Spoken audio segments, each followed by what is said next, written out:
우리가 지난 시간에 프라이머리 튜머를 제거하게 되면은 세컨더리 튜머가 자라기 시작해서 아마도 프라이머리 튜머에서는 세컨더리 튜머를 자라게 해주는 못 자라게 하는 엔타이 엔지오제닉 팩터가 나올 것이다 라고 추측을 했었어요. 다시 한번 좀 설명해 드릴게요. 자, 이제 혈관에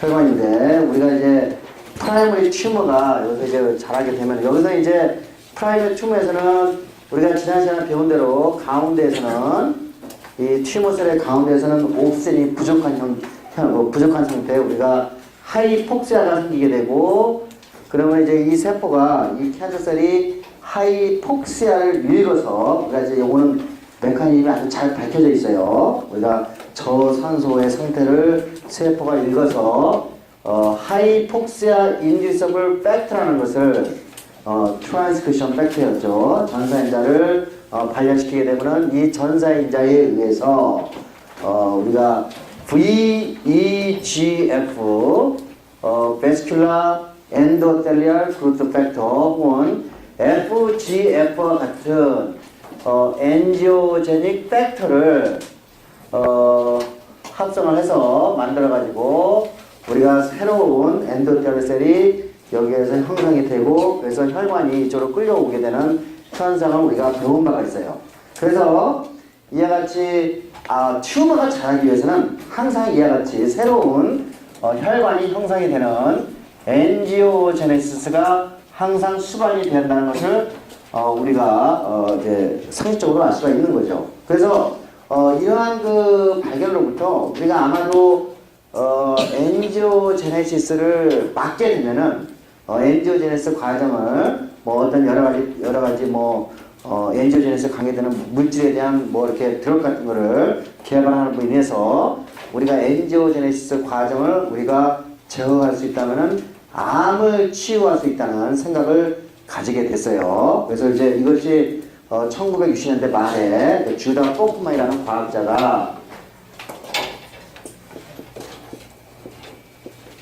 이거는 이제 하버드 메디컬 스쿨에 있는 이제 그 의사선생인데 이 주다 포크만이라는 과학자가 이 엔지오제네시스를 억제해서 이제 암을 한번 막아보자라는 생각을 추천하게 됐죠. 맨 처음에 이제 상당히 이것도 미친 짓처럼 보여요, 그죠? 근데 이제 이분이 이제 평생에 거쳐서 이 엔지오제네시스하고 튜머리제네시스하고 상관관계가 있다는 것을 알게 됐고, 그래서 이제 많은 이제 사람들은 이 엔지오제네시스 필드에 이제 들어오게 됐죠. 그래서 예를 들면 이와 같이 여러분이 어떤 사이언스를 할 때, 그죠? 우리가 이 포크만 같은 이 사람은 새로운 토픽을 창출하는 사람이에요. 그죠? 새로운 토픽을 창출해가지고 이 그러니까 새로운, 그죠? 바이올로지의 새로운 관점을 부여해 준 거죠. 이분은 노벨상을 받을 만해도 불구하고 못 받았죠. 왜? 돌아가셔서. 이분이 2년 전에 돌아가셨어요. 그래서 엔지오제네시스, 우리가 이따가 배우겠지만 엔지오제네시스 과정을 이해함으로써 많은 암을 치유할 수 있는 그런 약들이 개발이 됐는데, 그래서 이제 이와 같은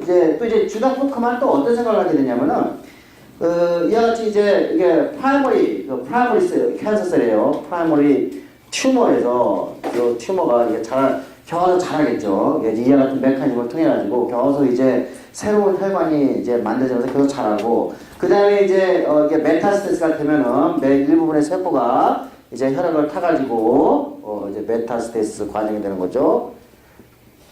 전이가 되는 거죠. 전이가 일어나게 되면은 이제 세컨더리 이제 자리에 두 번째 자리에 이제 캔서 셀들이 이제 자라기 이제 시작할 거라고 여러분이 생각하겠죠. 이와 같이 우리가 이제 그러니까 사실 프라이머리 튜머만 제거를 해주고 메타스테가 아닌 경우에는 프라이머리 튜머만 제거해주면 우리가 이게 세포하고 그러니까 생존율이 높은데, 그죠? 이와 같이 메타스테스가 있기 때문에 이제 문제가 되는 거죠.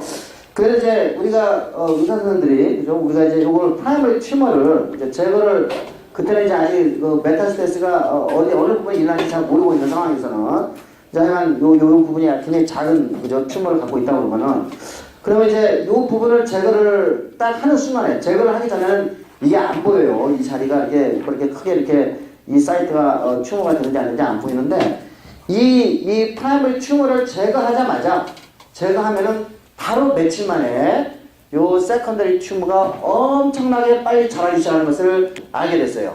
요 세컨더리 튜머가 이제 요 세컨더리 튜머가 프라이머리 튜브를 제거하면은 이제 이 사이즈가 엄청나게 증가하기 때문에 이러한 외과 수술의 결과를 가지고 다음과 같은 결론을 내릴 수가 있을 거예요 아마. 자, 이 프라이머리 튜머에서는 요 세컨더리 튜머가 자라지 못하게 하는 아마도 엔지오제네시스를 억제시키는 엔타이 엔지오제닉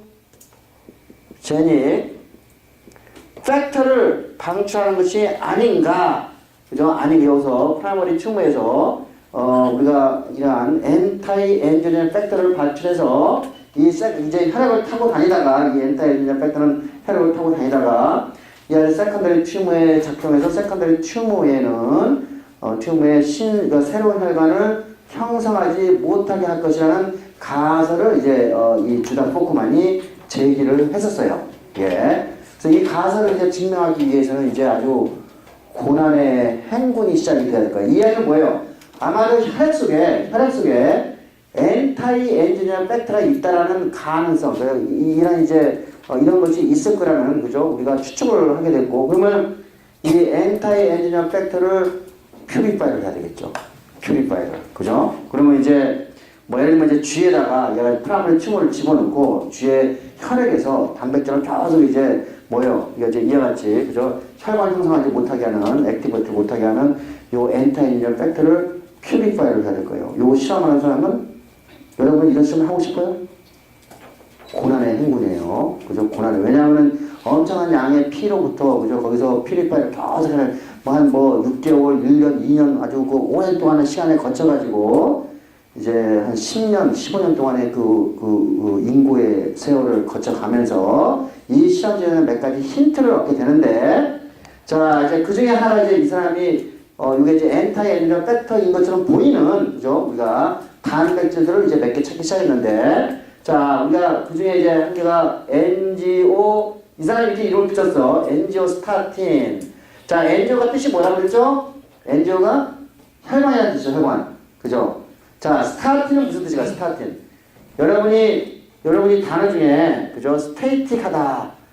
요거 이제 반대말이 뭐죠? 다이내믹이죠. 그죠? 스테이틱의, 반대말은 다이내믹이에요.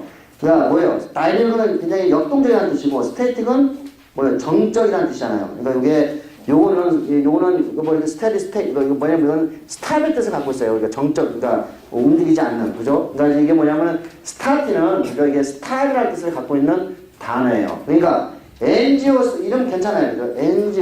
NGO 제네시스를 멈추게 하는 단백질. 그러니까 우리가 이와 같이 장면도 잘 지어야 된단 말이에요. 그래서 이제 이 사람들이 이제 퓨리파이를 해가지고, 그죠? 이 어떤 이런 이제 아직까지 성질을 잘 모르겠지만 어떤 이러한 단백질들이 이와 같이 엔지오제네시스를 억제시키는 요 단백질 이름을 일단은 엔지오스타틴이라고 이름 하나 붙여놓고, 또 다른 종류의 단백질이 있는데 그거를 이거는 엔도텔리얼에서 나온 말일 거예요. 그죠? 엔도텔리얼의 성장을 막는다 해가지고 엔도스타틴, 서로 다른 단백질이에요. 그래서 엔지오스타틴과 엔도스타틴을 이 사람은 1990년대 중반에 발견을 했어요.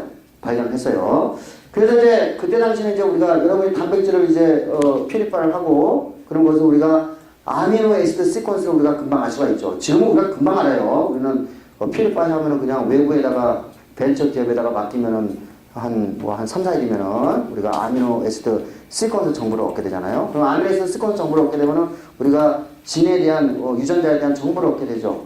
그래서 이제 이거 똑같이 이 엔지오스타틴을 퓨리파이하고 아미노애시드 시퀀스 정보를 얻고, 그래서 이게 유전자가 뭔가를 찾아봤더니 얘네는 우리가 ECM 저기 뭐죠? 우리가 그 엑스트라 셀룰러 매트릭스에 있는 ECM에 있는 콜라겐 4, 그죠? 콜라겐은 이제 우리가 ECM에 주로 있는 거란 말이에요. 콜라겐 4로부터 유래된 펩타이드 프래그먼트라는 것을 알게 됐어요. 그죠? 펩타이드 프래그먼트예요. 자, 이 엔도스타틴도 역시 마찬가지로, 죄송합니다. 이게 아니고, 요거는 플라미스մ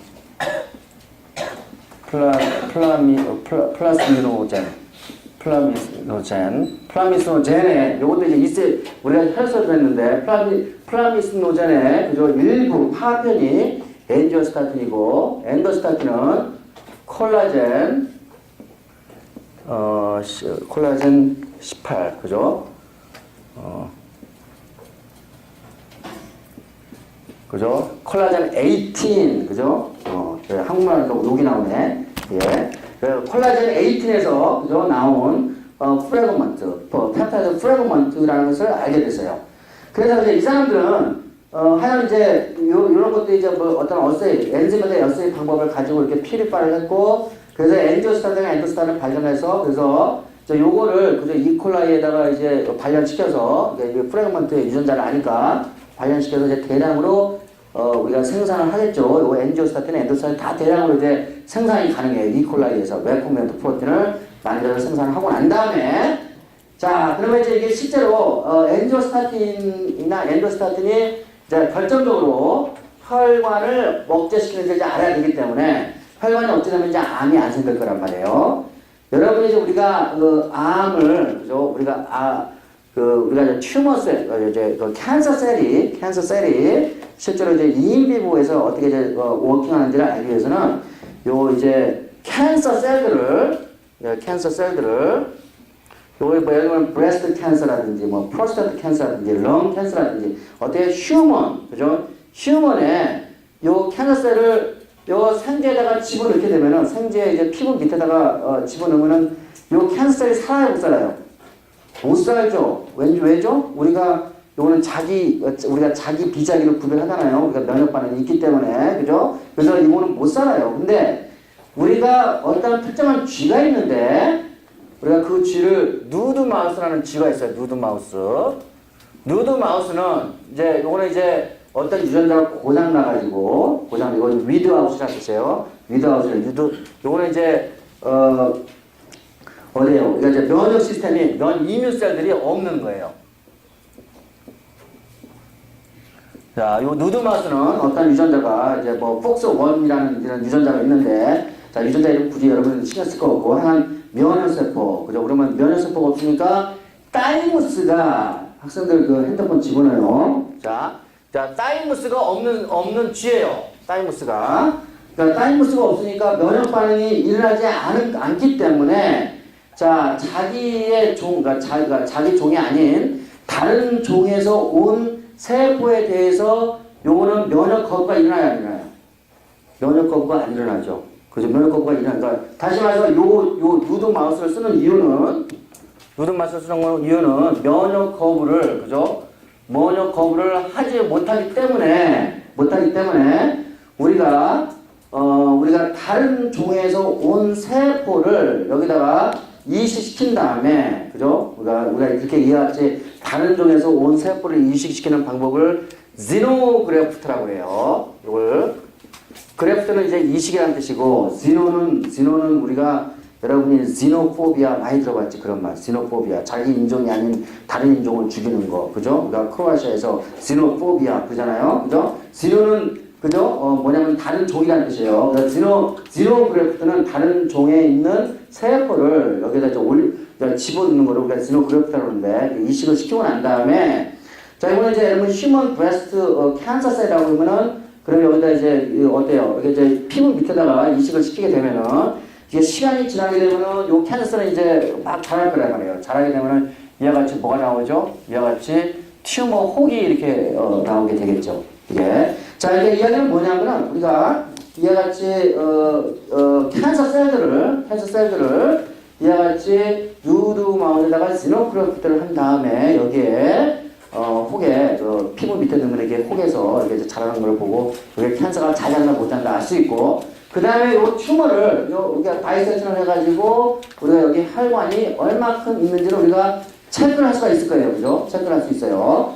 자, 우리가 다양한 캔서 셀들이 있을까요? 브레스트 캔서, 뭐 프로스테이트 캔서, 뭐 오바리 캔서, 뭐 다양한 캔서 셀들을 여기에다가 이제 실험을 한 거예요. 이렇게 누드 마우스를 준비를 해서 준비를 하고 그 다음에 뭐 여기에다가 플러스 마이너스 플러스 마이너스 엔도스타틴. 예를 들면은 요 엔도스타틴은 우리가 레코멘트 프로틴을 과량으로 만들 수 있다고 했어요. 준비할 수 있어요. 그래서 플러스 마이너스 엔도스타틴을 넣고, 자, 엔도스타틴이 없을 경우에는 저기 튜머가 생기겠죠. 그렇죠? 튜머가 생겨요. 근데 엔도스타틴을 여기다가 주사를 이제 넣고, 주사를 뭐 이틀에 한 번씩 혹은 하루에 한 번씩 주사를 계속 하면서 한 30일, 40일간 결과를 두고 보는 거야. 그랬더니 이 실험에 의하면은 거의 모든 암세포들이 뭐에 존재해서 엔도스타틴의 존재하에서는 전혀 암세포들이 자라지 못하는 아주 훌륭한 결과를 얻게 됐어요.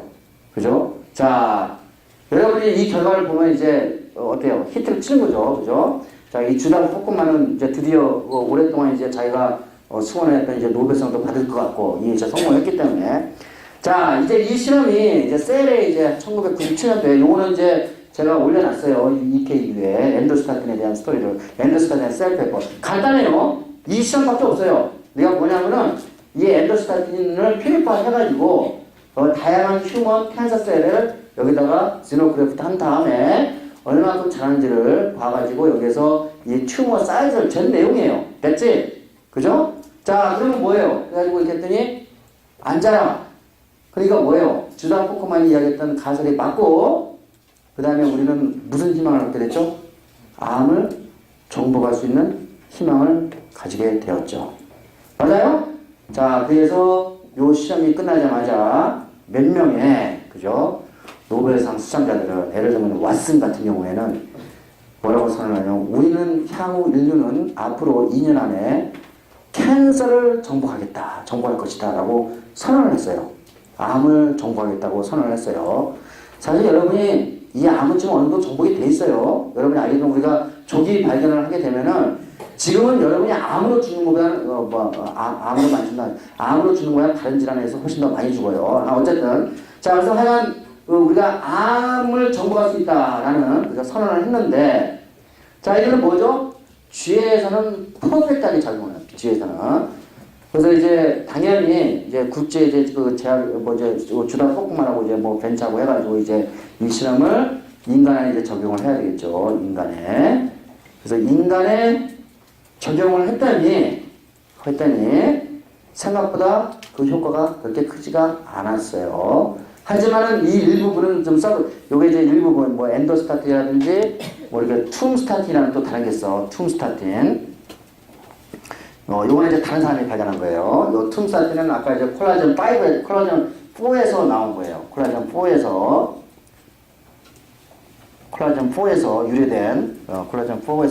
유래된 툼스타틴. 그리고 요런 것들은 지금 임상적으로 어느 정도 증명이 돼 있어요. 그래서 임상적으로 가수는 있지만은 우리가 초기에 생각한 만큼 그렇게 파워풀하게 가지는 못한다는 거를 이제 알게 됐고 약간 실망을 좀 했죠. 예. 그래서 어쨌든 그래도 이제 이와 같이 쥐에서 이게 워킹이 되고 우리가 요걸 조금 더 이제 인간한테 워킹을 하려면 여러 가지 좀 더 실험을 더 해가지고 그죠? 하면은 뭐 희망이 좀 있지 않을까 생각이 들어요. 자, 그래서 이제 이와 같이 엔타이 엔지오제네 팩터가 이 실험 결과를 보면 뭐예요?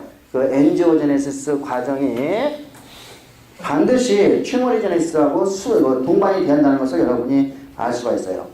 그 다음에 제가 이제 예를 들어봅시다. VEGF라는 요거 엔지오제네 팩터. 자, 우리가 이제 요 엔지오제네시스는 결정적으로 필요한 게 베스큘라 엔도텔리알 그루트 팩터가 결정적으로 필요해요. 요거는. 자, 그래서 이제 요거는 이제 이와 같이 그러니까 이제 하이폭시아에 노출된 그죠? 이 캔서셀에서도 나오기도 하고, 그 다음에 요게 이제 예를 들면 여기에서 이제 세포들이 막 죽기 시작하면은 이제 여기서 이제 하이폭시아 상태를 이제 맞게 되고 그러면 여기에 이제 또 여기에 뭐가 되죠? 매크로페이지도 요 세포를 잡아먹게 해서 매크로페이지도 가야 되고, 그죠? 그러면 매크로페이지에서도 또 요거를 VEGF를 또 내요. 그래서 여러분이 여기서 또 하나의 개념을 또 잘 살펴봐야 돼요. 자, 캔서셀이 자라는 거는 자기 캔서셀만이 자라는 것이 아니라 그 주변에는 캔서셀과의 상호작용을 통해 가지고 여러 가지 면역세포들이 상호작용을 하기 시작해요. 면역세포들이. 그래서 아까 전에 매크로페이지가 가가지고 세포를 잡아먹기 위해서 가든지 뭐 여러 가지 목적으로 가가지고 뭐 요 캔서셀에서 영향을 받아가지고 이 매크로페이지가 또 뭘 낸다고? 이와 같이 VEGF를 내게 되면은, 그럼 뭐가 돼요? 이렇게 혈관이 더 많이 형성이 되겠죠. 아, 그러니까 여기서 여러분이 아까 튜머리제네시스는 뭘 수반하죠? 엔지오제네시스를 수반하는데, 그죠? 엔지오제네시스를 수반하는데, 이거 이제 이렇게 수반하는데 또 뭐가 수반이 되죠? 면역 반응도 수반이 되는 거예요, 그죠? 면역 반응, 그죠? 우리가 그거를 면역 반응을 뭐라 그러죠? 인플로메이션이라고 그런단 말이에요. 인플로메이션. 자, 요거는 이제 캔서에 대한 새로운 개념을 여러분이 제공을 받는 거예요. 그러니까 면역세포하고 튜머리젠에서 상관관계가 없다고 생각하지만 이와 같이 우리가 이따가 또 이제 에트로스콜리스 동맥경화를 배울 때도 인플로메이션 과정이라는 걸 알게 되는데 튜머리젠에서 과정 자체가 인플로메이션이에요. 인플로메이션. 자, 그래서 이제 아까 이거 봤죠? 매크로페이지가 이와 같이 VEGF를 내가지고. 자, 우리가 이제 VEGF가 굉장히 중요하기 때문에 이걸 한번 생각할 수 있어요. 만약에 우리가 VEGF에 대한 인히비터를 찾게 되면은, 그죠? 억제제를 찾으면은 그 억제제를 우리가 엔타이 엔지오제닉, 그죠? 에이전트로 삼을 수가 있겠죠. 자, 그러면 VEGF는 그루트 팩터란 말이야. 단백질이죠. 그러면 여기에 대한 항체를 우리가 만들 수가 있죠. 항체. 자, 그 항체를 우리가 많이 G 항체를 우리 사람들 하면 역시 면역 거부가 일어나서 안 돼요. 그러니까 humanized monoclonal antibody, 그죠? 인간 항체, humanized, 그죠? monoclonal antibody. 그죠? 그러니까 인간이 가지고 있는 단일 항체를 우리가 레코멘트 프로틴처럼 우리가 만들어가지고, 자, 여기에 이제 그 튜머 환자에다가 암 환자를 찔러놓으면은 VEGF가 제대로 작동을 하겠어, 못하겠어요? 못하죠? 여러분이 여기서 굉장히 중요한 개념을 하나 배웠어요. 휴머나이즈드 모노클로널 엔티바디가, 그죠? 우리가 지금 바이올로지가 우리가 이제 우리가 생명과학을 공부해가지고 실제로 벤처에서 혹은 제약에서 쓰는 대부분의 약은 어디에서 오는 거다?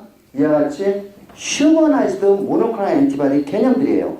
되게 이거는 이제 여러분이 블록버스터 트럭으로 성장할 가능성이 굉장히 크겠죠. 그래서 실제로 우리가 이와 같이 한 200여 종의 휴머나이즈드 모노클로널 엔티바디를 사용해서 우리가 드럭으로 사용하고 있어요. 그래서 휴머나이즈드 엔티바디는 여러분이 반드시 잘 이해를 해 주셔야 되고, 예를 들면은 우리가 이제 우리 한국의 벤처 중에 저기 송도에 셀트론이라는 벤처 바이오 벤처가 있는데 세계에서 가장 큰 장치를 갖고 있는데 휴머나이즈드 모노클로널 엔티바디를, 그죠? 배양할 수 있는, 그죠? 우리가 그걸 하는 세계에서 가장 큰 장치를 가지고 있어요. 그러니까 우리나라도 이런 벤처들이 있다, 그죠? 자, 우리가 다시 정리하면 우리가 이 VEGF에 대한 휴머나이즈드 모노클로널 엔티바디를 준비를 해가지고, 자, 이 G에다가 찔러 넣으면은 아까와 똑같이 우리가 암이 안 생긴 것을 확인할 수 있어요, 그죠? 그 다음에 요 휴머나이즈드 모노클로널 엔티바디는 세이프티, 안정성이 있죠. 우리 몸에서 갖고 있는 휴먼 엔티바디이기 때문에 안정성을 가지고 있고, 그죠? 그러니까 우리가 여기에서 이걸 휴머나이즈드 모노클로널 엔티바디를 써가지고 각종 암에 대해서, 특히 이제 그 브레스트 캔서에 대해서 이제 테스트를 해보면 상당히 이제 효과가 있어요. 그래서 이거를 2004년도에 FDA 승인을 받은 적이 있어요. 예, 그래서 다시 말해서 엔타일 VEGF 엔티바디 휴머나이즈드 요거를 그래서 우리가 상품화 해가지고 실제로 우리가 여러 종류의 캔서에 치료를 하고 있고, 요거 진짜 비싸요. 1년에 5천원 하는데 5만 불 이상 되는 약이에요. 우리 보면 되겠어요, 안 되겠어요? 우리 보면 안 돼요. 그래서 이와 같이 여러분이 하나의 예를 보는 거야. 우리가 암을 치료할 때 저와 같이 휴머나이즈드 모노클로널 엔티바디를 이용한다. 그 다음에 또 뭐가 있겠어? 자, VEGF 리셉터가 있을 거란 말이야. 리셉터, 그죠? 요 리셉터에 대한 항체를 또 준비할 수 있죠, 그죠? 그러면 또 어떻게 되죠? 요것도 똑같이 요거는 아직 임상 테스트 중에 있는데, 이것도 똑같이 그런 로직으로 우리가 암을 치료하는데 사용하고 있어요. 자, 여러분이 지금 제가 이제 요 챕터는 지금 이제 블러드 베스를 하는 거 있는데, 먼저 여러분들한테 제가 흥미를 유발시키기 위해서 이와 같이 암과, 그죠? 또 이제 요번에 이제 다음 토픽은 이제 그 엔테로스콜스를 먼저 좀 이야기를 해 드리겠습니다. 추석을 한번 체크해 보겠습니다. 에드워드 한, 김영원, 배종원, 송시현, 장창현, 이창원, 조혜성, 송교민, 이하진, 문서윤, 김하영, 김호천, 배재경, 장여진, 유현규, 문혜연, 황지윤, 이은태, 천수빈, 박지우, 안인영, 이동환, 이재민, 원동혁, 손수훈, 정우현, 이재학, 김한글, 박예름, 조은경, 이민선, 김용철, 송혜민, 강다솜, 정명교, 장민석, 양정문, 조혜진, 양다희, 박주리, 정회빈, 박재각, 신승헌, 유담선, 김기용, 강건, 이수열, 임서구, 공성환, 박형철, 송강훈, 공은빈, 이원욱, 김영태, 신동욱, 윤진영, 유준용, 김성구, 우성준, 이나라, 허승현, 강민서, 오주영, 김다운, 권호영, 구경모, 김형민, 네. 이준영, 김한규, 김결, 네. 김재영, 네. 강승규, 장재현, 네. 김다현, 네. 김지현, 네. 박정은, 네. 진영배, 표현우, 네. 유영민.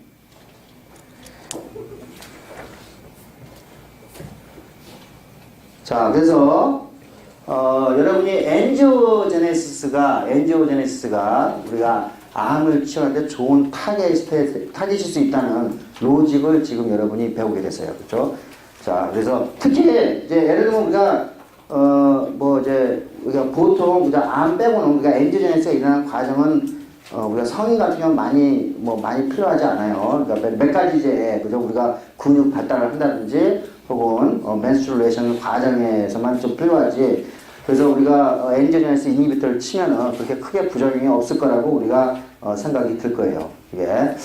그래서 이제 이와 같이 이거는 혈관에 관계되는 질환이에요. 그래서 자, 우리가 혈관에 관계되는 질환을 우리가 통칭해가지고 우리가 뭐라고 부르냐면 카디오베스큘라 디지즈라고 그러는데, 자, 이게 뭐야? 심장과 혈관이 우리가 심혈관 질환이라고 하는 것인데, 요거는 이제 여러분이 요거는 이제 심혈관 질환은 사실 이제 어디서부터 시작하냐면 어디서부터 시작하냐면 사실 오비서티부터 시작이 돼요.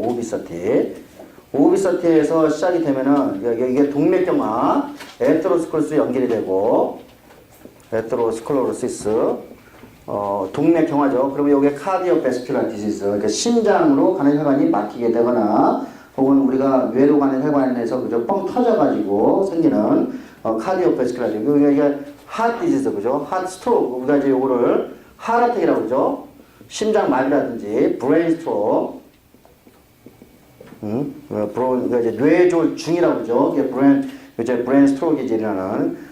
요 오비서티는 또 뭘로 전환이 되죠? 요게 다이아비리스, 그죠? 다이아비리스하고 진정이 되고, 요거는 또 에테로스클로스로 이렇게 가게 되는 거예요. 그래서 자, 이와 같이 이게 뭐예요? 요거는 이제 오비서티라는 건 뭐예요? 우리가 에너지가 과잉으로 투입이 돼가지고 생기는 질환이에요. 그러니까 우리가 여러분이 하면 다이어트의 방법은 적게 먹고 많이 움직이는 게 가장 좋은 거예요. 이게 다른 방법 없어요. 뭐 황제 다이어트 다 꽝이죠, 그런 거. 그러니까 적게 먹고 많이 이제 사용하는 것이 이제 가장 좋은 방법인데, 이게 과잉의 에너지가 남았게 되면은 이게 오비서티가 이와 같이 이게 연결이 되는데, 요거를 통칭해 가지고 우리가 다 메타볼릭 신드롬이라고 이야기를 해요.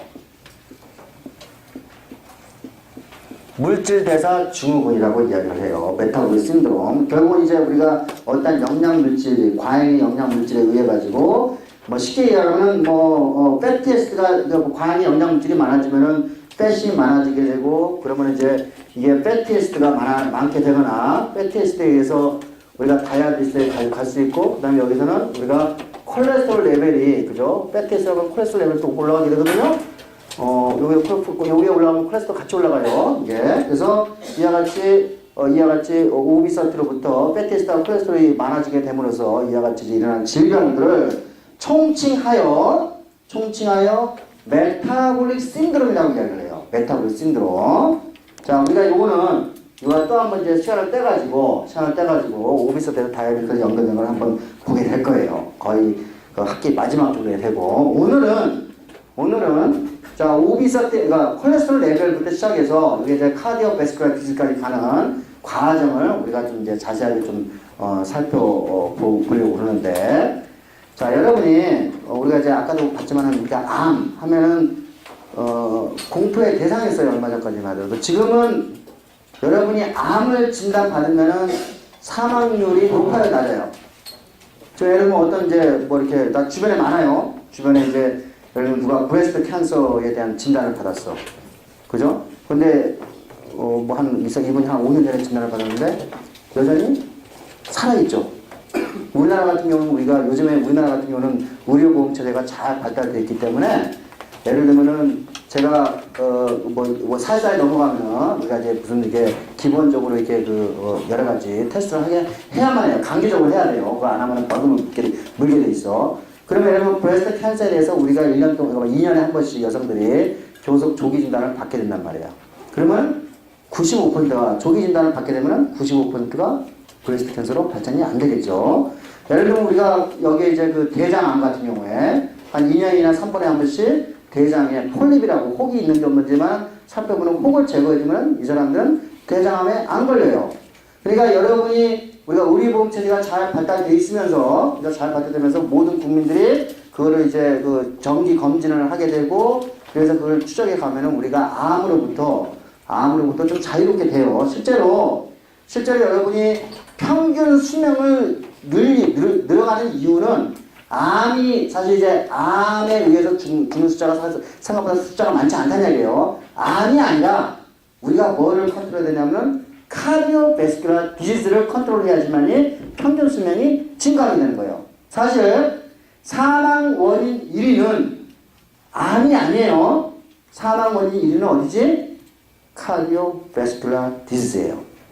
여러분이 착각하면 안 돼요. 그래서 우리가 사실 우리나라 사람은 암에 대해서 공부를 많이 하는데 생각보다 카디오베스큘라 디지즈를 공부하는 과학자들이 그렇게 많지는 않아요. 예. 여기 더 많이 연구비가 투입해야 되고 정부가 여기에 대해서 더 많이 신경을 써야 되는데 의외로 캔서보다는 지금 캔서는 많은 우리가 뭐 여러 가지 프로젝트도 많이 있고 거기에 대해서 신경을 많이 쓰는데 카디오베스큘라 디지즈에 대해서는 이렇게 큰 돈을 좀 사용하지 않아요. 예, 미국과 굉장히 달라요. 그래서 사실은 의료 비용의 대부분이 이와 같이 카디오베스큘라 디지즈를 컨트롤하는 데 사용되고 있어요. 사망 원인 1위 한 50% 인간이 이와 같이 메타볼릭 신드롬에서 죽는데, 그죠? 자, 그러면 우리가 카디오베스큘라 디지즈, 특히 에테로스클로스를 잘 이해를 해야지만이 이제 여러분이 건강하고 오래 살 수가 있는데, 이 에테로스클로스의 과정을 여러분이 그 기본적인 컨셉을 잘 이해를 해둬야 될 거예요. 그죠? 그래서 이 시간은 자, 먼저 우리가 에테로스클로스를 그러니까 혈관이 좁아지는 과정을 배우기 전에 먼저 콜레스테롤 메타보리즘에 대해서 잠깐 이야기를 해보죠. 자, 콜레스테롤은 지질이에요, 지질. 그래서 물이 안 녹아요. 그러면은 콜레스테롤이 우리가 이제 물이 몸에서 왔다 갔다 해야 되는데, 장기와 장기 사이를 왔다 갔다 해야 되는데, 물이 안 녹는데, 혈액 속에 어떻게 돌아다니죠? 혈액 속에 돌아다니려면은 어떤 이런 구조, 그러니까 예를 들면 포스폴리피드가 이렇게 있으면은 요 포스폴리피드를 통해 가지고 만들 수 있는 구조가 한 세 개가 돼요. 그 중에 제가 이제 요거 포스폴리피드를 이렇게 이제 약칭 이렇게 하나만 패티에스트 하나만 그릴게요. 이와 같은 구조를 하나 만들 수가 있죠. 맞아요? 요 구조를 우리가 뭐라고 그러지? 마이셀이라고 배웠어요, 그죠? 마이셀. 자, 콜레스테롤은 물에 안 녹아요. 그러니까 콜레스테롤은 어디에 들어가면 돼? 이 마이셀 안에 들어가면 되겠죠. 맞아요? 이 마이셀 안에. 자, 이 마이셀 안에는 여기에 예를 들면 트라이에이실 글리세롤하고 에이실 글리세롤 요거 이제 이거 하고 그다음에 콜레스테롤이 이 마이셀 구조 안에서 구조에 들어갈 수가 있게 되죠. 그러면 어떻게 돼요? 바깥쪽은 이제 우리가 하이드로필릭하니까 혈관 속에서 왔다 갔다 할 수가 있겠죠. 그런데 이 마이셀의 구조를 들여다보면은 이 구조를 들여다보면은 이와 같이 또한 뭐가 있죠? 얘가 콜레스테롤하고 얘가 패티에스트만이 아니고 얘가 트라이에스 글리세롤만이 아니고 단백질이 이 마이셀에 박혀 있어요. 그죠? 박혀 있어요. 자, 우리가 이제 요 단백질, 그래서 요거를 리포프로틴이라고 그래요.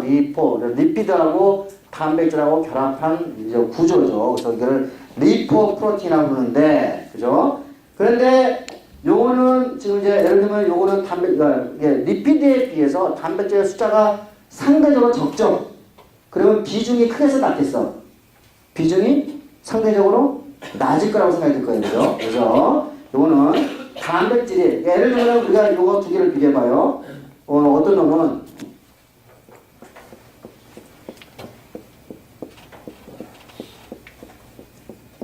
그렇게 있는데 여기 이제 패티스트하고 이제 뭐 이렇게 글리세롤하고 이렇게 같이 있어요. 자, 우리가 이렇게 생긴 이제 이렇게 생긴 놈이 있다고 가정을 해봐요. 자, 비중이 이게 높아요. 오른쪽이 높아요, 왼쪽이 높아. 이게 더 낫죠. 그러니까 뭐예요? 요거 이제 원심 비율 돌리면 요거는 뭐예요? 밑으로 안 가라앉고 위에 뜨겠지? 요거 원심 돌리면은 밑으로 잘 가라앉겠죠. 그죠? 그러니까 이게 뭐죠? 요거는 하이 덴시티라고 이야기를 붙일 수 있지. 하이 덴서티, 그죠?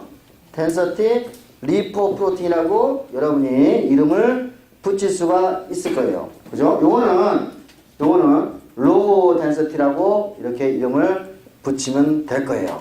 자, 그러니까 여러분이 항상 들어왔던 LDL 콜레스테롤이 이렇게 생겼고, 요거는 HDL 콜레스테롤은 이렇게 생겼어요. 아, 그러니까 LDL하고 HDL 나눈 거는 그죠? 마이셀 안에 단백질이 얼만큼 들어있느냐에 따라서 우리가 결정이 되는데, 그죠? 자, 여기에 들어있는 단백질하고 여기 있는 단백질이 서로 종류가 달라요. 우리가 이제 리포프로틴이나 리피드를 리포프로틴 빼면 프로틴이지. 그죠? 그래서 그거를 A4 리포프로틴이라고 하는데, 요거를. A4라는 거는 리피드를 뺐다는 얘기예요. 그래서 A4, B, 뭐 해가지고 요거 이제 숫자가 몇 개 있는데, 이와 같은 단백질, 이렇게 이름을 이렇게 붙였어요. 이게. 그러니까 LDL에 존재하고 있는, 그죠? LDL에 존재하고 있는, 그러니까 다시 말해서 마이셀에 존재하고 있는, 우리가 단백질 이름을 A4B100이라고 이름을 붙이고 서로 다른 단백질이라고 했어. 여기에 있는 단백질은 우리가 A4A1이다라고 이름을 붙여놓은 거예요. 서로 다른 단백질이야. 그러니까 자, 우리가 A4B100라는 단백질은 LDL에, HDL은 A4A1에 붙어있는 단백질 이름이에요. 따라왔어요. 자, 여러분이 HDL하고 LDL의 개념은 요거 이제 우리 혈 속에 이와 같이 HDL, LDL이 따라다니는데 존재하고 있는데, 요거는 이와 같이 마이셀에 붙어있는 단백질의 종류, 그죠? 마이셀에 붙어있는 단백질의 양이 얼마큼 되냐에 따라서 이와 같이 나눠지게 돼요. 요거 물론 여기서 앞에다가 very, 그죠? 굉장히 낮다는 얘기죠. very low density lipoprotein도 있고 very high density lipoprotein도 있을 거예요. 그래서 그 앞에다가 V를 또 붙일 수도 있어요. 근데 우리의 목적은 지금 LDL하고 HDL의 기능을 아는 거기 때문에 여기까지만 이야기를 하겠습니다. 자, 그래서 요 이제 콜레스테롤 메타볼리즘은 자, 간에서 한번 시작합시다. 자, 또 혈관이 또 가네요. 혈관이 이렇게 흘러가는데, 자, 여기는 지금 이제 간세포예요. 간세포. 헤파틱셀. 간에서 일어나는 일인데, 대개 이제 우리가 나중에 또 이제 우리가 소화를 배우고 소화 부분에서는 콜레스테롤은 우리 몸속에 들어와 가지고 간으로 일단 가요. 간으로. 이거 약간 복잡한 방법인데 창자를 통해 가지고 하여간 림파틱 시스템을 통해서 결국은 간으로 가게 되는데, 그러면 이제 여기서 이제 콜레스테롤이 이렇게 존재를 해요. 간에서. 콜레스테롤을 합성하기도 하고, 우리가 콜레스테롤을 합성하기도 하고, 그 다음에 우리가 찬자로부터 영양물질로 콜레스테롤이 간으로 들어오게 돼요. 콜레스테롤이. 그러면 이 콜레스테롤은 이제 혈관을 통해서 돌아다녀야 되는데, 아까 제가 이렇게 마이셀 구조 안으로 요 콜레스테롤이 들어갈 수 있다고 그랬는데, 그죠? 여기는 이와 같이 LDL, 그러니까 A4, 그죠? B100이라는 단백질을 갖고 있는 LDL로 요 콜레스테롤 안으로 들어가게 되는 거예요. 그죠? 그러면 여기 이제 콜레스테롤이 이제 이렇게 해가지고 이제 어때요? 혈관을 통해가지고, 이거는 이제 베슬이에요. 블러드 베슬. 혈관을 통해가지고 이동이 되겠죠? 이동이 되면은, 자, 제가 이제 페리퍼럴 티슈에 있는 페리퍼럴 셀이라고 봅시다. 우리가 여기서는 지금 간이 중심이기 때문에 나머지 조직은 전부 다, 그러니까 페리퍼럴 티슈라고 얘기할 수 있어요. 맞죠? 제가 페리퍼럴 정의를 내려준 적이 있어요. 그러면은 페리퍼럴 셀, 그러니까 이제 타겟 셀이라고 봅시다. 자, 타겟 셀에,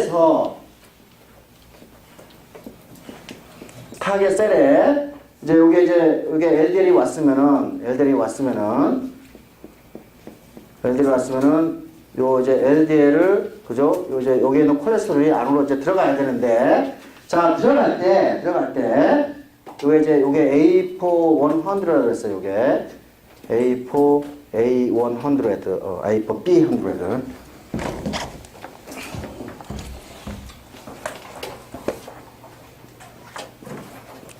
요게 이제 LDL 있어요. LDL 파티클이 오게 되면은, 자, 요 페리퍼럴 셀에는 요것에 대한 수용체를 가지고 있어야 돼요. 수용체. 그렇죠? 요것에 대한 수용체. 요 수용체 이름은 뭐라고 하면 되죠? 이 수용체 이름을 LDL 리셉터 하면 될 거예요. 그죠? 여러분 이제 이미 배웠어요. 이거는 LDL 리셉터라는 놈이 존재를 하게 되고, 그러면은 우리가 이미 세포 생물 시간에, 우리가 일반 생물 시간에 배웠듯이 요 LDL 파티클이 들어가는 것은 우리가 리셉터 미디에이티드 엔도사이토시스, 리셉터 미디에이티드 엔도사이토시스를 통해서 이 타겟셀 안으로 들어가서 타겟셀이 이와 같이 콜레스테롤 제공을 받게 되고, 콜레스테롤 굉장히 중요해요. 콜레스테롤은 우리가 플라즈마 멤브레인의 구성 성분이고 호르몬의 기본적인 물질이기 때문에 콜레스테롤 없으면 우리 못 살아가요. 그래서 콜레스테롤을 이와 같이 기본적으로 간에서 외부 남극을 합성을 해서 이와 같이 주변 조직으로 이동이 돼서 주변 조직이 콜레스테롤을 받아서 성장하게 되는 거예요. 기본적인 컨셉이에요, 이게.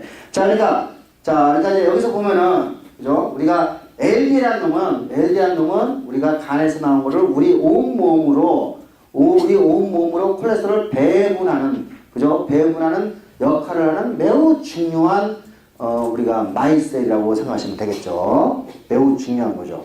자, 또 하나는, 자, 요번에 이제, 이와 같이 이 타겟셀에 있는 콜레스테롤 또한, 그죠? 또한, 다시 요 간으로 또, 다시 돌아갈 수가 있어요. 저거는 이제 어떻게 돌아가냐면, 그 전에. 자, 만약에, 이게 이제, 우리가 LDL 리셉터가 고장이 나면은, 자, 이 혈관 속에서 LDL 양이 축적이 되겠죠. 갈 데가 없으니까. 그죠? 그러면은 LDL 양, 특히 LDL 콜레스테롤 양이 높아지게 되는 현상이 생기죠. 그러니까, 예를 들면 우리가 LDL 콜레스테롤 양이 높아지게 되는 현상, 요거를 우리가 뭐냐면은 콜레스테롤 레미아 이렇게 이야기를 해요. 그죠? 우리가 고콜레스테롤증이라고 하면 될 거예요. 요거 이제 LDL 레벨이 올라가는데, 자, 요거는 나이 한 20살이나 30살 됐을 때 젊은 사람인데 심장마비로 죽는 이제 사람들이 보니까 가정력을 갖고 있어요. 그러니까 유전병이에요. 그러니까 아주 어린 나이에, 그죠? 심장마비는 이제 혈관이 막혀가지고 죽는 사람들을 쭉 조사를 해보니까 이 사람들은 이와 같이 LDL 리셉터가 고장나니까 돌연변이가 돼 있어가지고 혈중에 콜레스테롤 레미아, 그죠? 고콜레스테롤증을 가지게 됨으로 인해서, 그러니까 이 가족력을 갖고 있는 환자로부터 처음으로 콜레스테롤이 심장마비에 연결되는 고리를 찾게 됐어요. 예. 그래서 이제 요걸 이제 1980년대 어디 골드스타인 앤 브라운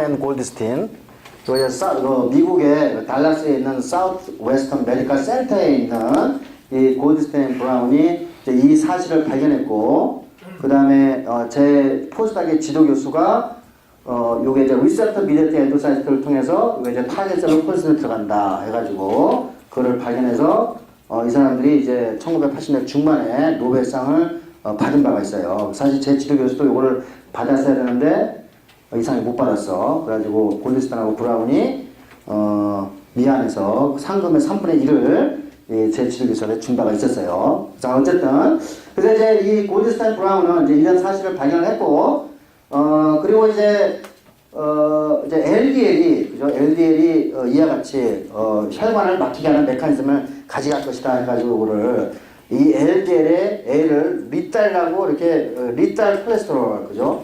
이렇게 리달 LDL의 A를 아주 치명적인 그 리달 콜레스테롤하고 이름을 붙이기도 했어요. 이게. 자, 그러니까 LDL이 많으면 이제 안 된다는 걸 알고 있어. 근데 또 이제 우리 몸에는 이제 거꾸로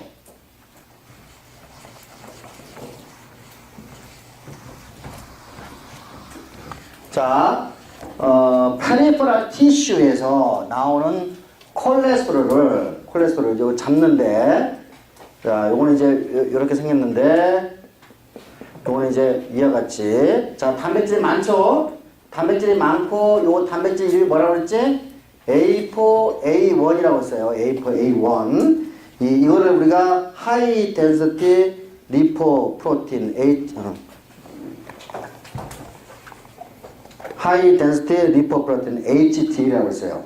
자, 요 콜레스테롤은 이와 같이 요 HDL로 해가지고 들어가게 돼요. 주변 조직에서 HDL로 해서 들어가고, 그럼 어떻게 되죠? 이동이 되겠죠. 이동이 돼서 여기에 HDL이 여기에 이제 도착하게 되겠죠. 이렇게 도착하면은 이제 이렇게 단백질이 있겠죠.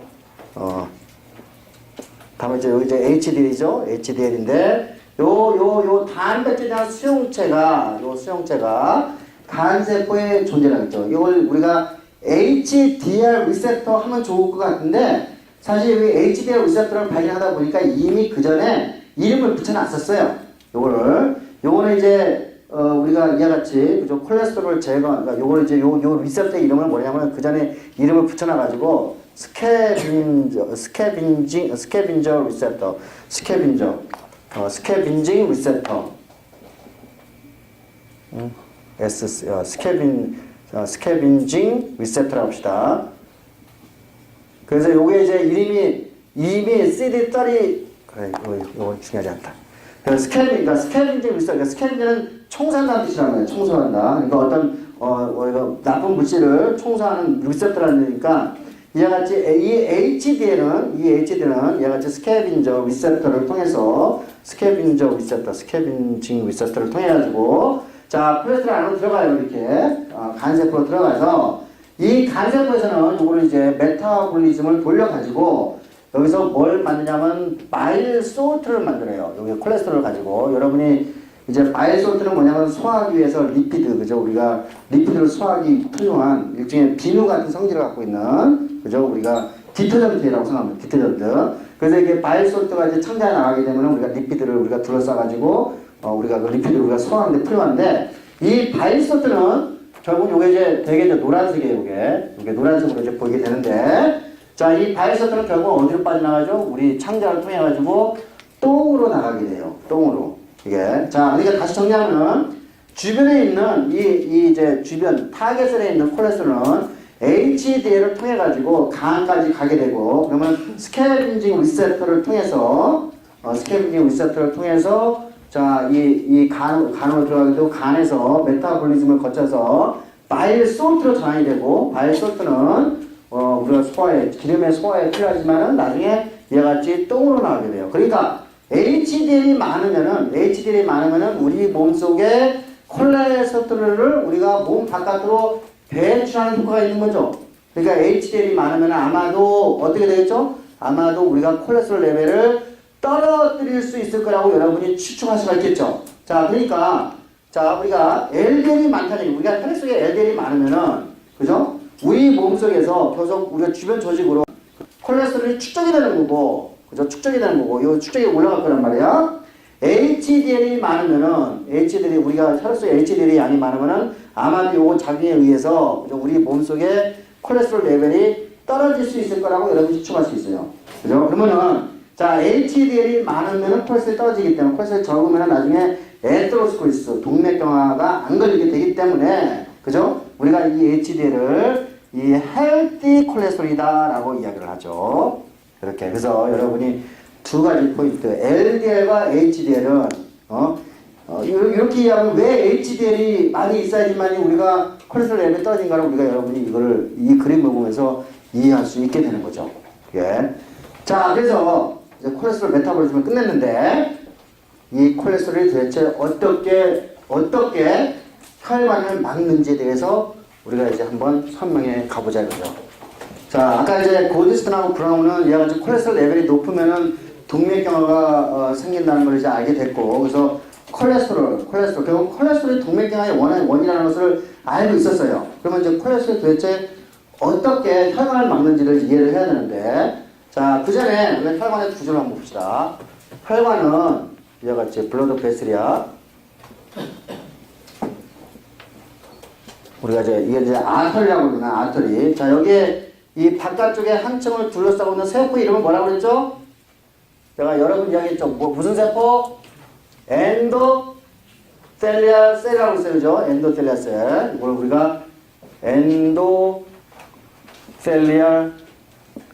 셀이라고 했어요. 요 엔도텔리아 셀은 얘네들이 이 구조를 유지하기 위해서는 여기에 그 엑스트라 셀룰러 매트릭스가 깔려 있어야 돼요. 뭐 콜라겐이라든지 뭐 이제 이런 것들로 이제 깔려 있는, 그죠? 이렇게 이게 있어야 돼, 이게. 그죠? 이게 이제 엑스트라 셀룰러 매트릭스의 한 층이 있어야 돼. ECM의 한 층. 요거 ECM의 한 층을 우리가 뭐라고 그러냐면은 베이설 라미나라고 그래요. 요거 베이설 라미나는 요거는 얇은 층이란 뜻이야. 얇은 층이란 뜻이에요. 얇은 층. 예. 베이설 라미나가 있고, 그죠? 그 다음에, 우리가 여기에 또 이제, 여기에 중간중간에, 여기에 커넥티브 티슈가 이렇게 존재를 해야 돼요. 그죠? 예. 물론, 베이설 라미나도 커넥티브 티슈의 일부분이에요. 하지만 이와 같이 이 사이에 이제 커넥티브 티슈, 그죠? 요것도 이제 커넥티브 티슈는 파이브로블라스트로 연결이 됐을 거예요. 그죠? 커넥티브 티슈는 주로 이제 파이브로블라스트에서 나오는, 그죠? 나오는 ECM들, 그죠? 콜라겐이라든지 파이브로넥틴이라든지 등등의 ECM들이 이 커넥티브 티슈가 있을 거예요. 그러니까 요거는 뭐예요? 그러니까 ECM 플러스 파이브로블라스트가 있는 커넥티브 티슈, 그죠? 그 다음에 저기 제일 밑에는 뭐가 있겠죠? 제일 밑에는 우리가 요거는 뭐가 있죠? 스무드 머슬 있죠? 스무드 머슬이 있어요. 스무드 머슬. 특히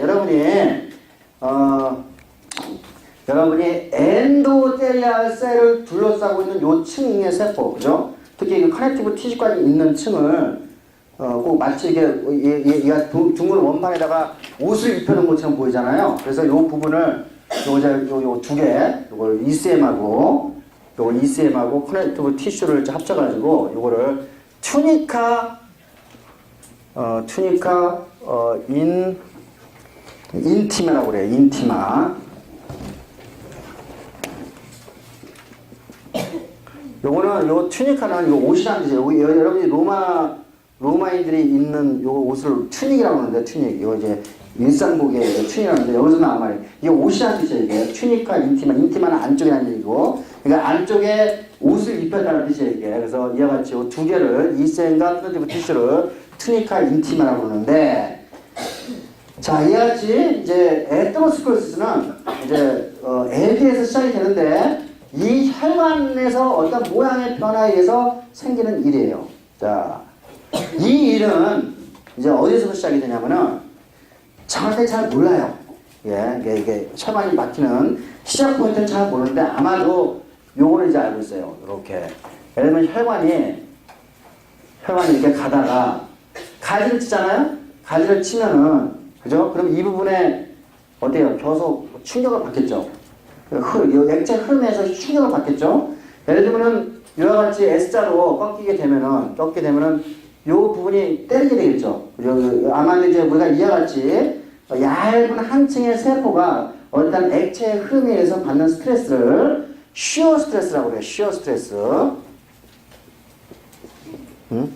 뭐 쉬어 스트레스.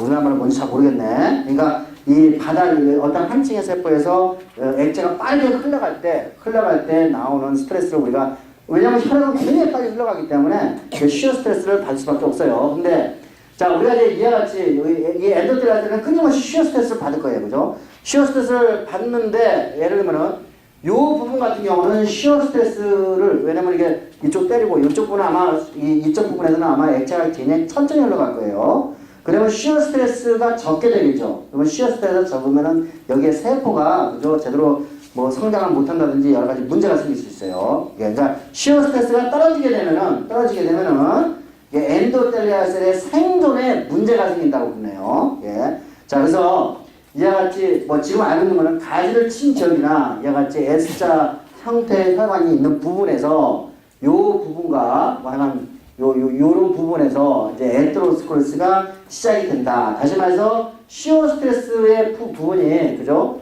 혈관을 막히게 하는 에테로스클로시스의 포인트다라고 이야기를 해요. 여기서 스클로시스를 요거는 하든이라는 뜻이에요. 딱딱하게 만든다는 뜻이에요.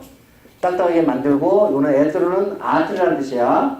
그러니까 동맥이 딱딱해지는 현상. 그러니까 동맥 경화라고 이렇게 표현하면 되겠어요.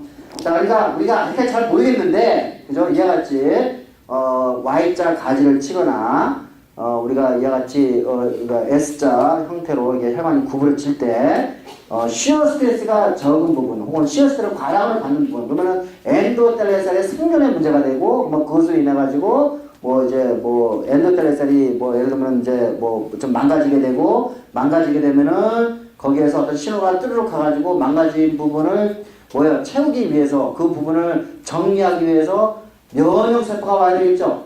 그죠? 그러니까 그러니까 아마도 그죠? 이렇게 쉬어 스트레스를 받게 되면은 엔도텔리아 셀의 그죠? 생존에 문제가 생기고 쉽게 얘기하면 엔도텔리아 셀의 예를 들면 문제 그죠? 그러니까 데미지드라고 싶다.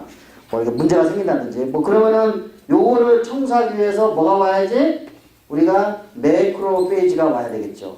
그죠? 그래서 매크로페이지가 와서 거기에서 일하는 일련의 과정이 우리가 에테로스클로시스인데 자 이거 또 보면은 여기도 지금 면역세포가 관련하고 있어요. 면역세포가 매크로페이지가 자 이와 같이 에테로스클로시스도 그죠? 에테로스클로시스도 면역세포가 관련하고 있기 때문에 인플러메이션 과정이라고 얘기를 해요. 인플러메이션 그죠?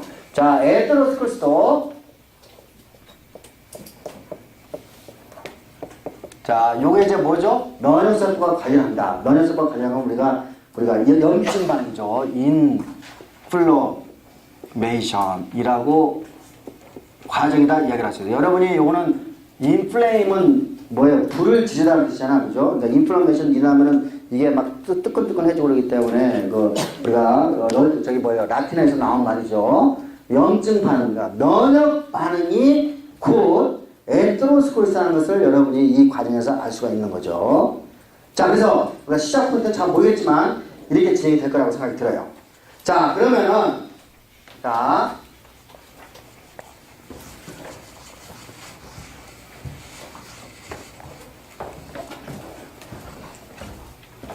우리가 이제 이 부분부터 시작합시다. 자, 어쨌든 여기서 이제 쉬어 스트레스가 일어나가지고 조직에 상처를 입었어. 자, 조직에 상처가 여기 이제 데미지가 있다고 가정합시다. 데미지. 그죠? 티슈 데미지가 일어났어. 그러면은 그러니까 티슈가 데미지를 입으면요, 여기에서 나를 잡아먹으라 하는 신호가 올 거야. 한 케미칼 신호가 엔도텔리아스도 역시 똑같은 신호가 오겠죠. 한 신호가 가는데 요 신호가 어디 가야 되냐면 요 신호를 우리가 키모 어트랙턴트라고 합시다.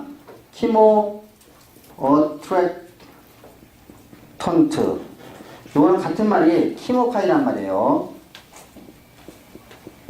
키모카인. 자, 일부분의 신호가 데미지드 셀에서 키모카인, 엔도텔레스에서 그죠? 우리가 신호가 와. 키모카인. 굉장히 작은 신호일 거예요. 그죠? 예. 아주 일부분의 세포가 데미지를 입었기 때문에. 그러면은 이 블러드 베슬에는 이제 이와 같이 동그란 세포가 있는데 이게 이제 뭐가 되냐면 모노사이트라는 세포가 돌아다니고 있어요. 모노사이트. 요 면역세포죠. 모노사이트는 그죠? 우리가 나중에 매크로페이지로 전환이 돼가지고 파고사이토시스를 전문적으로 하는 그죠? 우리가 프라이머리 디펜스 우리가 면역 반응에서 프라이머리 디펜시브 메커니즘을 갖고 있는 매우 중요한 셀이에요. 자, 이게 이제 여러분 혈관이라고 그러면은 이 혈액이 굉장히 빠르게 흘러가는데 자, 이게 데미지 셀에서 하여간 일부분의 키모카인이 오게 되면은 요게 모노사이트, 흘러가는 모노사이트에서 이 부분에 지금 키모카인이 나온다는 거를 전파를 쭉 가. 그러면은 여기서 내가 상상을 이야기 안 했어요. 자, 이 모노사이트가 여기에 혈관 벽에 엔도텔리아 셀의 셀 투 셀 컨택을 통해 가지고 그죠? 우리가 캐드헬이라는 단백질 배웠어요. 그죠? 캐드헬이라는 단백질 등등을 통해 가지고 셀 투 셀 그죠? 컨택을 통해서 여기서 달라붙게 돼. 그러고 난 다음에 자, 그다음에 여기 납작해지네. 납작해진 다음에 요렇게 해가지고 어떻게 되죠? 요거를 타고 자, 엔도텔리아 셀과 엔도텔리아 요 틈을 타서 어디로 오게 되죠? 어디로? 우리가 베이살라미터 밑에 튜니카 인티마 그죠? 이센과 커넥티브 티슈가 매주로 있는 튜니카 인티마로 이동을 했어요.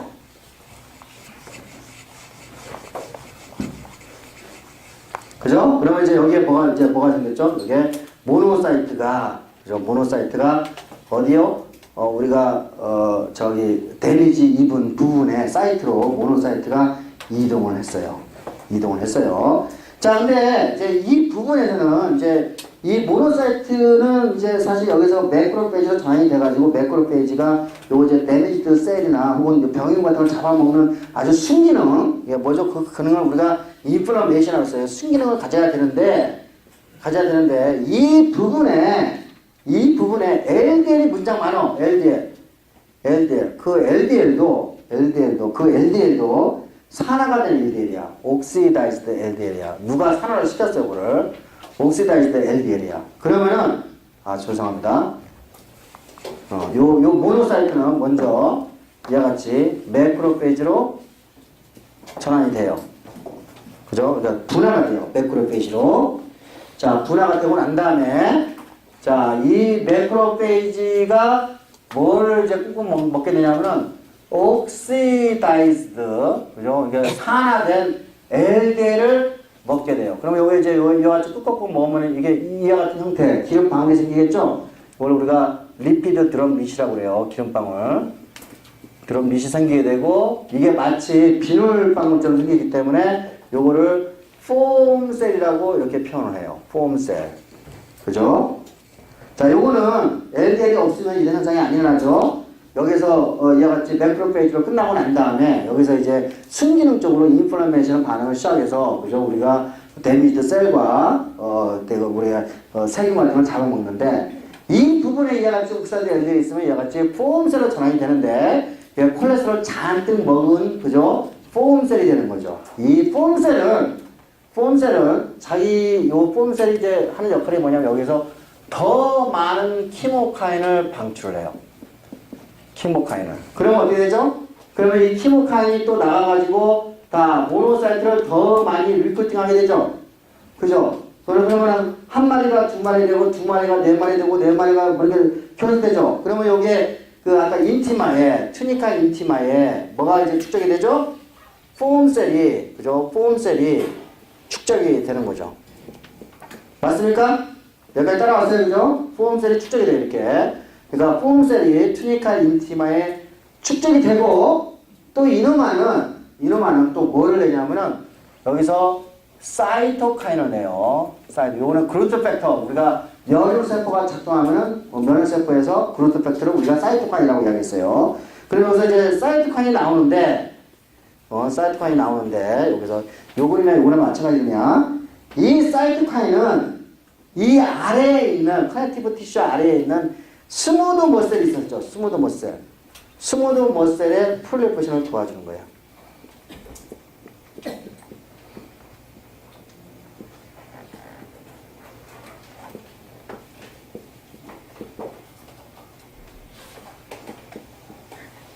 그죠? 스무드 머슬에서, 그죠? 자, 우리가 평화근은 우리가 분열을 안 하고 생각했는데, 이게 완전히 분화가 끝나가지고, 분열, 그죠? 세포분열을 안 하고 생각했는데, 이와 같이 폼셀에서 사이토카인이 나오게 되고, 그럼 스무드 머슬이 자라기 시작해요. 자라면서, 왜냐면 이쪽 부분은 지금 꽉 차 있단 말이야. 그러니까 지금 자라면 어디로 가요? 이쪽으로 갈 수밖에 없죠. 공간이 여기밖에 없으니까. 맞아요? 그럼 공간이 점점 줄어들게 되죠? 그러면 이제 어떻게 되겠어요? 그러면은, 우리가 이와 같이 이 공간은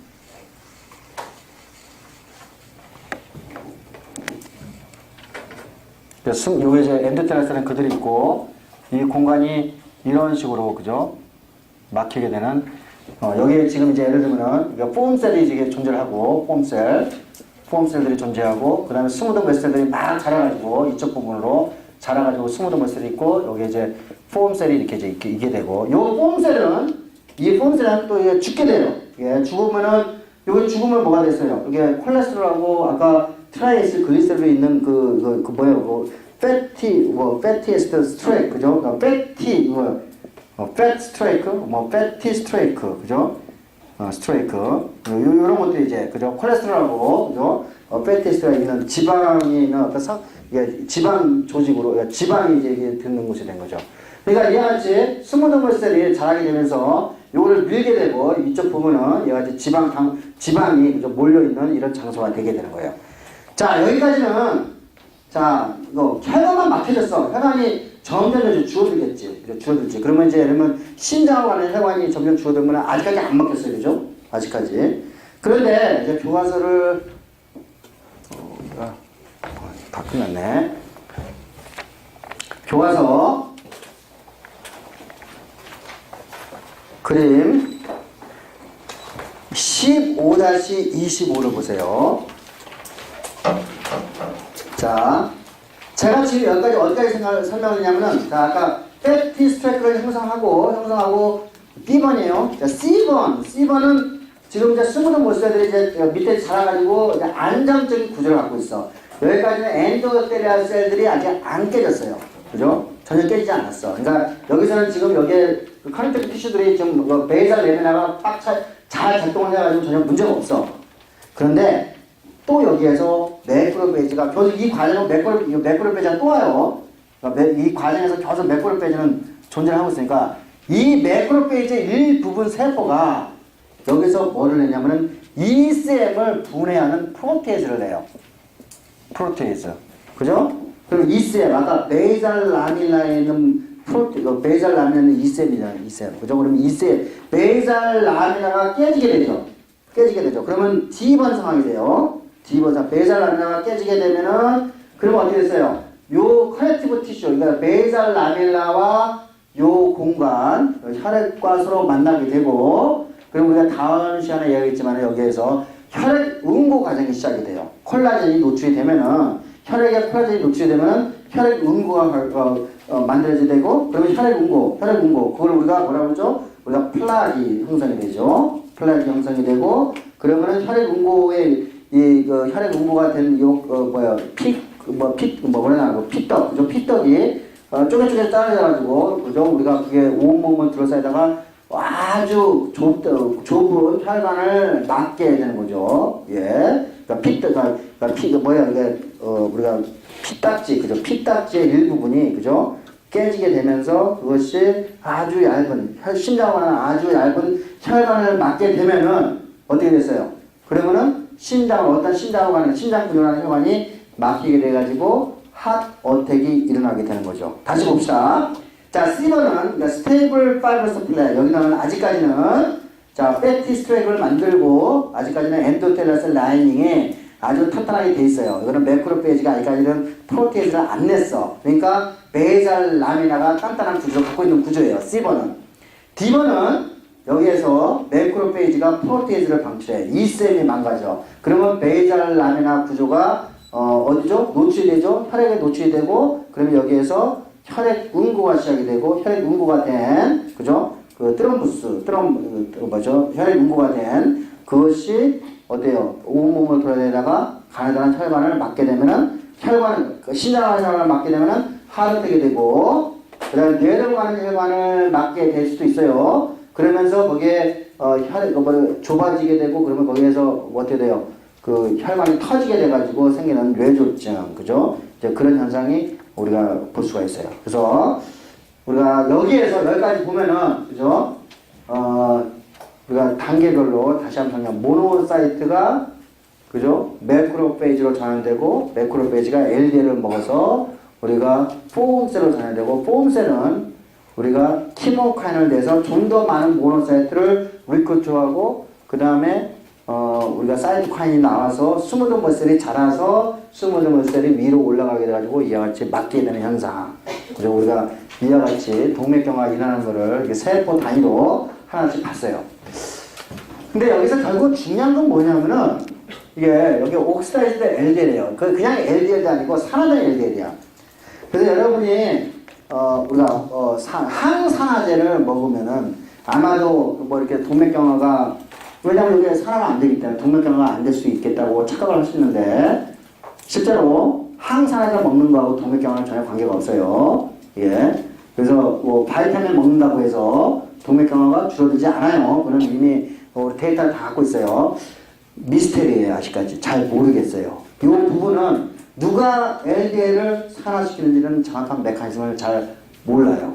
제가 아까 두 가지 포인트 할게요. 아까 이 동맥경화가 생기는 사이트, 쉬어 스트레스 때문에 생길 거라고 생각을 하고 있는데 분명히 그것도 뭐 이렇게 인플러메이션, 다시 말해서 병형균과도 상관이 있을 것 같고, 약간 그 첫 번째 단계 쉬어 스트레스가 어떻게 동맥경화를 일으키는지에 대해서 잘 모르고, 그 다음에 분명히 옥시다이즈 LDL이 여기 들어가는 건 맞아요. 근데 누가 LDL을 옥시다이즈 시키는지, 어떠한 메커니즘으로 이 옥시데이션이 생기는지를 잘 몰라요. 아직도 여러분이 이 동맥경화 과정에 대해서 풀어야 할 과제들이 많이 있다는 것을 여러분이 알 수가 있겠죠. 네. 그래서 오늘은 여기까지만 이야기를 하겠습니다.